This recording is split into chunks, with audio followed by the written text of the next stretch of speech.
जय हिंद दोस्तों, स्वागत है आप सभी का मेरे भाई आपके अपने परिवार में। और एसएससी के अभी दो बैक टू बैक यहाँ पर नोटिस आए हुए हैं जो हो सकता है मेरे भाई पूरा माहौल अभी सन्नाटे में बदल करके रख दे। हो सकता है ये अच्छी खबर भी हो और हो सकता है मेरे भाई आपके लिए बुरी खबर भी हो सकती है। हालांकि इसमें से एक तो डेफिनेटली बहुत अच्छा कदम है, बढ़िया है, लेकिन दूसरे वाले के ऊपर में संशय काफी है। तो मैं एक एक करके आपको सारे नोटिस पढ़ाता हूँ और मेरे भाई उसके बारे में सारी बातें जो है हम बता रहे हैं। सबसे पहले अगर हम यहाँ पर बात करें दोस्तों, तो आप यहाँ पर देख सकते हैं पहला नोटिस जो है वो एसएससी का है कि the calendar for the examination for the year 25-26 is under review. जो कैलेंडर आपका आने वाला था वो अब रिव्यू में हो गया है और इसके कारण revise calendar of the examination will be publish shortly on the commission. अब अगर एसएससी ये बात कहती है कि हम आपके कैलेंडर को अभी रिव्यू कर रहे हैं, तो यहां पर मतलब हो सकता है कि नया कैलेंडर जारी करेगी। और नया कैलेंडर जारी करेगी तो क्या कारण हो सकते हैं नया कैलेंडर जारी करने के?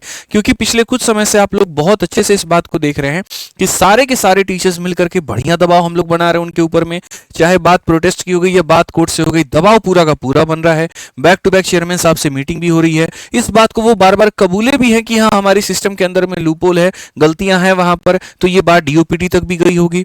तो इसके अंदर में हो सकता है मेरे भाई जो कैलेंडर आए तो क्या क्या संभावनाएं बन सकती हैं। सबसे पहला हो सकता है मेरे भाई जो वेंडर को चेंज को लेकर के है, ठीक है, वो वेंडर चेंज को लेकर के बात हो सकती है कि क्या पता अब टीसीएस पेपर ना करा करके एडिक्विटी कराए। लेकिन अगर ऐसा हो गया तो हम लोग छोड़ने वाले एसएससी को बिल्कुल भी नहीं है, ये मैं आपसे लिखित रूप में देता हूं।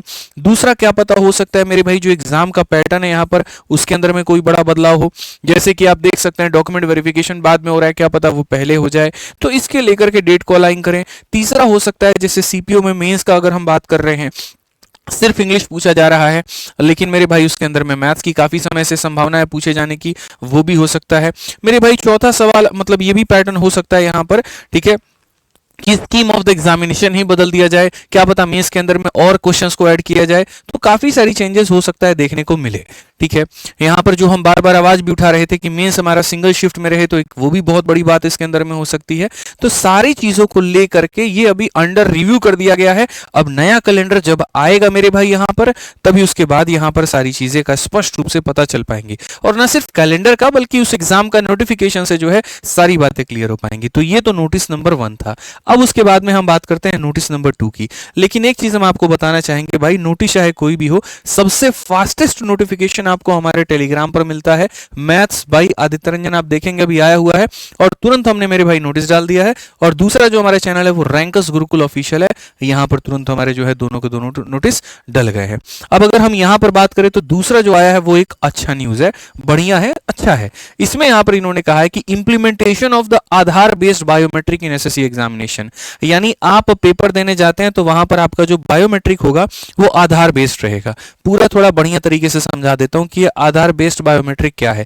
The commission has decided to implement Aadhaar based biometric authentication in it forthcoming examination. Accordingly candidate will be able to authenticate themself using Aadhaar at the time of online registration while filling up online application form for the examination while appearing at the test center to take examination conducted by the commission from मई 2025। मतलब ये तो है कि यहाँ पर इससे है such Aadhaar authentication is voluntary and is intended as a measure to promote the ease of engaging with examination process। मतलब आप बीच बीच में देखते हैं एक बार वो कमीशन कॉपी लेकर के आते हैं, फिर कभी बायोमेट्रिक काम कराते हैं, कई बार अंगूठा काम नहीं करता है, ठीक है, फिंगरप्रिंट काम नहीं करते हैं तो उनको विथहेल्ड में डाल दिया जाता है। किसी के जगह पर कोई और फर्जीवाड़े तरीके से पेपर देने बैठ जाता है। तो सारी समस्याओं का इन्होंने निदान ये किया है कि तुम जब फॉर्म भरोगे तब एक बार तुम्हारा आधार बेस्ड बायोमेट्रिक से ये होगा और उसके बाद सेंटर पर भी जाओगे तो वही बायोमेट्रिक से तुम्हारी पहचान करके पेपर जो है वो करवाई जाएगी। और ये एक अच्छी मतलब जो है पहल है, इसको हम एक अच्छा पहल मान सकते हैं। बस इसमें कहीं पर किसी तरीके से कोई फर्जीवाड़ा का स्कीम यहाँ पर ना रहे। तो ये दो नोटिस दोस्तों हमारे आए थे जो हमने आपको स्पष्ट रूप से बता दिया। जो भी बातें होंगी उसके लिए कॉन्टिन्यूसली हम आपको अपडेट इस चैनल के माध्यम से देते रहेंगे। तो चैनल को आप सब्सक्राइब कर लीजिएगा, वीडियो को लाइक कर लीजिएगा। कोई आपके मन में सवाल है तो वो कमेंट बॉक्स में जरूर छोड़ दीजिएगा। मिलेंगे अगली वीडियो में। मैं आदित्य रंजन, आज के लिए इतना ही। बहुत बहुत धन्यवाद। जय हिंद।